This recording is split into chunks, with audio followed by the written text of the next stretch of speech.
Welcome to the Quranic sciences. दोस्तों, हमारा आज का टॉपिक ऑफ डिस्कशन है origin of life in water. ज़िंदगी का वजूद पानी में और पानी से हुआ। ये एक वेल एस्टेब्लिश्ड साइंटिफिक फैक्ट है। ये कोई ऐसी थ्योरी नहीं है जो आगे चल के यू टर्न ले सकती हो या इसमें कोई ऐसी गुंजाइश हो कि ये फैक्ट जो है वो चेंज हो जाए या मॉडिफाई हो जाए। देखते हैं इसके बारे में कुछ साइंटिफिक चीज़ें और उसके बाद फिर कुरान क्या कहता है इस बारे में।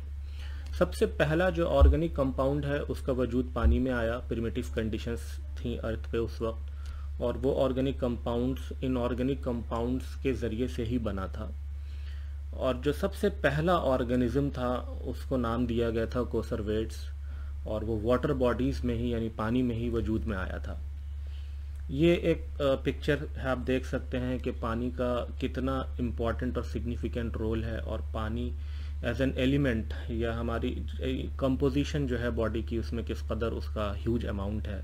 लिम्फ्स में, किडनीज़ में, हार्ट में, ब्रेन में, ब्लड में और सिर्फ ये हमारी बॉडी नहीं, बाकी जितने भी लिविंग ऑर्गेनिज्म हैं सब में वाटर का एक अच्छा अमाउंट होता है। अगर हम सेल की बात करें तो उसमें भी वाटर का एक ह्यूज अमाउंट होता है। देखिए कुरान क्या कहता है। कुरान कह रहा है और हमने पानी से हर जिंदा चीज़ बनाई, तो क्या वे ईमान नहीं लाते। यहाँ पे कुरान ने फिर एक इंट्रोगेटिव अंदाज अपनाया है और एक बहुत ही अहम साइंटिफिक फैक्ट सामने रखा है। फिर कुरान ये कहता है कि 1400 साल पहले एक वेल इस्टेब्लिश्ड साइंटिफिक फैक्ट इस किताब में बता दिया गया, तो क्या आप अभी बिलीव नहीं करते कि ये किताब जो है खुदा की तरफ से आई हुई है, ये किसी इंसान की लिखी हुई नहीं है।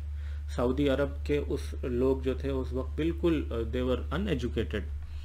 फिर आगे कुरान कहता है and he is the one who created man from water, और वही ईश्वर, वही खुदा, वही अल्लाह है जिसने इंसान को पानी से पैदा किया। फिर आगे कुरान ये कहता है and Allah has created every living creature from water, और उस खुदा ने, उस ईश्वर ने हर जानदार को पानी से पैदा किया। 3 आयतें अब तक हम देख चुके हैं जिसमें कुरान ने बिल्कुल क्लियर ये कर दिया है कि ज़िंदगी का वजूद पानी में और पानी से आया।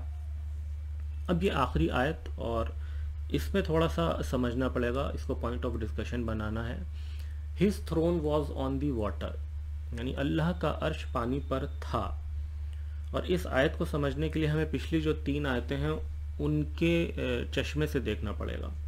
यानी उन 3 आयतों में ये बात तो बिल्कुल क्लियर हो गई कि ओरिजिन ऑफ लाइफ जो है वो पानी में हुआ था या पानी से हुआ था। अब कुरान ये कह रहा है कि अल्लाह का अर्श पानी पर था। पहली चीज़ तो ये, क्या अर्श की कोई फिज़िकल फॉर्म है? अगर है तो उसकी लोकेशन क्या है?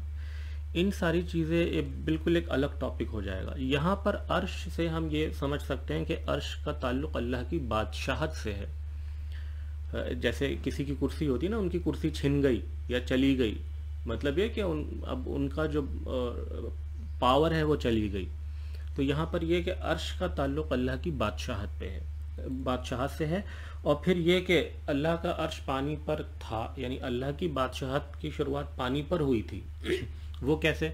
वो ऐसे कि इसका मतलब ये नहीं है, ये पास्ट टेंस में है कि था यहाँ पर है, लेकिन इसका मतलब ये नहीं कि अल्लाह की बादशाहत ख़त्म हो गई। अल्लाह की बादशाहत का मोड चेंज हो गया। पानी पर था मतलब ये कि जब ज़िंदगी वजूद में आ रही थी, ये उस वक्त की बात है जब लाइफ का ओरिजिन हो रहा था। बिल्कुल दुनिया नई नई वजूद में आई थी। यहाँ पानी बहुत लाखों साल तक बारिश होती रही, अब उसके बाद इन ऑर्गेनिक कंपाउंड से ऑर्गेनिक कंपाउंड्स बन रहे थे। उस वक्त एटमॉस्फेरिक कंडीशन कुछ अलहदा थी, रिड्यूसिंग एटमॉस्फेयर था। आज के माहौल में अब वो काम नहीं हो सकता। यानी आज जो एटमॉस्फेरिक कंडीशन है, आज ऑक्सीजनिक हमारा एटमॉस्फेयर है, अब कोई नई लाइफ इस एटमॉस्फेयर में या आज के जो हालात हैं, जो सर्कमस्टेंसेस हैं, जो हमारे कहना चाहिए कैरेक्टरिस्टिक्स हैं एटमॉस्फेयर के, उसमें कोई नई लाइफ ओरिजिन नहीं हो सकती। अब जो है वो दूसरा मोड ऑफ लाइफ का जो है एक दूसरा तरीका, एक सिस्टम क्रिएट कर दिया गया। चाइल्ड बर्थ होती है, सेक्सुअल मोड ऑफ रिप्रोडक्शन है, सेक्सुअल मोड ऑफ रिप्रोडक्शन है। तो अब जो ओरिजिन ऑफ लाइफ का मोड है वो बिल्कुल अलहदा है। ये उस वक्त की बात हो रही है कि जब पानी में ज़िंदगी का वजूद बन रहा था या ज़िंदगी वजूद में आ रही थी। तो इस आयत में ये बात कही गई है। और फिर इसके 2 जो ट्रांसलेशन है, ख़ासतौर से शब्बीर अहमद साहब का और ताहिरुल क़ादरी साहब का, ये है तो ट्रांसलेशन, लेकिन इन्होंने एक छोटा सा एक्सप्लेनेशन इस ट्रांसलेशन के साथ दिया है। और जो एक्सप्लेनेशन मैंने अभी आपके सामने रखा है ये उस तरफ इशारा करते हैं कि and before the creation of the earth his throne of authority operated on water. And from that he brought forth all manifestations of life and created you. यानी आपको खुद को, और जितनी भी लाइफ की अदर फॉर्म्स हैं वो सब पानी में ही बनी थी और उसी माहौल में बनी थी, और वो आज कैरेक्टरिस्टिक्स एटमॉस्फेयर में नहीं है, इसलिए अब ऐसा नहीं हो सकता। आज की डेट में जो ज़िंदगी वजूद में आती है उसका प्रोसेस कुछ और है।